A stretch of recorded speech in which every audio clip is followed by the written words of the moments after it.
తెలంగాణ రైతాంగానికి నేను మాట ఇస్తున్నా, 15 ఆగస్టు లోపల 2 లక్షల రూపాయల రైతు రుణమాఫీ చేసి మీ రుణం తీర్చుకునే బాధ్యత నాది. మా మిత్రుడు బట్టిది, మా మంత్రి తుమ్మల నాగేశ్వరరావు గారిది. వ్యవసాయం గురించి తుమ్మల గారికి ఎవరు చెప్పాల్సిన పని లేదు. ఆయననే సొంతంగా వ్యవసాయదారుడు లుంగి కట్టుకొని వ్యవసాయం చేస్తాడు. గెలిస్తే సేవ చేస్తాడు, లేకపోతే వ్యవసాయం చేస్తాడు. అవునా? ఆయన కంటే ఎవరికైనా వ్యవసాయం గురించి తెలుసా? తాతకు దగ్గు నేర్పుతున్నాడు ఒకడొకడు వచ్చి వ్యవసాయం గురించి. అందుకే మిత్రులారా, ఆసరా పెన్షన్లు, అందరికి ఆసరా పెన్షన్లు కూడా ఈ 9 తారీఖు లోపల అందరి ఖాతాలో పడతాయి.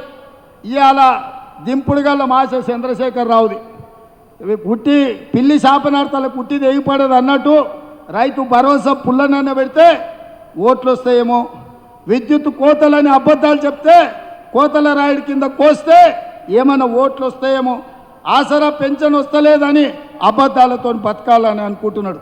నీకే అవకాశం లేదు చంద్రశేఖరరావు, నీ పని అయిపోయింది. నీకు దింపుడుగల్ల మాస కూడా ఉపయోగం లేదు. ఏమున్నా బీఆర్ఎస్ పార్టీ కాటికి పోవాల్సిందే. కారు గుర్తు అనే దానికి తెలంగాణ సమాజంలో తావు లేదు. అన్ని సమస్యల్ని పరిష్కరించే బాధ్యత మేము తీసుకుంటామని మిత్రులకు నేను అందరు తెలియజేస్తున్నా. ఇక బీజేపీ నేను చెప్తానే ఉన్నా, 400 సీట్లు ఇస్తే రాజ్యాంగాన్ని మారుస్తారు, రిజర్వేషన్లను రద్దు చేస్తారు. అందుకే 400 సీట్లు అడిగితే వాళ్ళు అడుగుతున్నారని. నిన్న మన కిషన్ రెడ్డి బండి సంజయ్ అన్నాడు, రాజ్యాంగం మారుస్తామని ఎవడన్నా అంటే వాడిని చెప్పుతోని కొట్టాలని.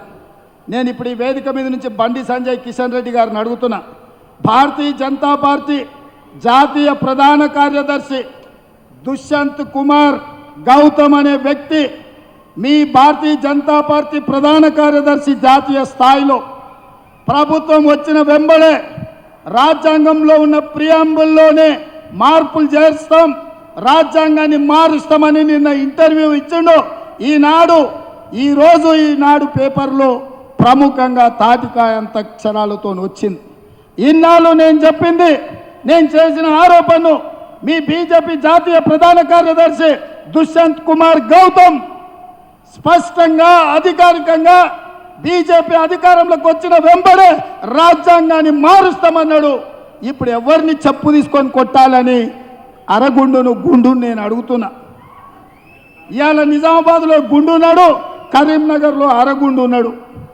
ఇక అపర మేధావి కిషన్ రెడ్డి నేను అడుగుతున్నా, మీ ప్రధాన కార్యదర్శి రాజ్యాంగాన్ని మారుస్తామన్నాడు కదా, అబద్ధాలు చెప్పినందుకు మిమ్మల్ని కొట్టాలనా, రాజ్యాంగం మారుస్తా అన్నందుకు మీ ప్రధాన కార్యదర్శిని కొట్టాలనా, మీరే నిర్ణయించండి.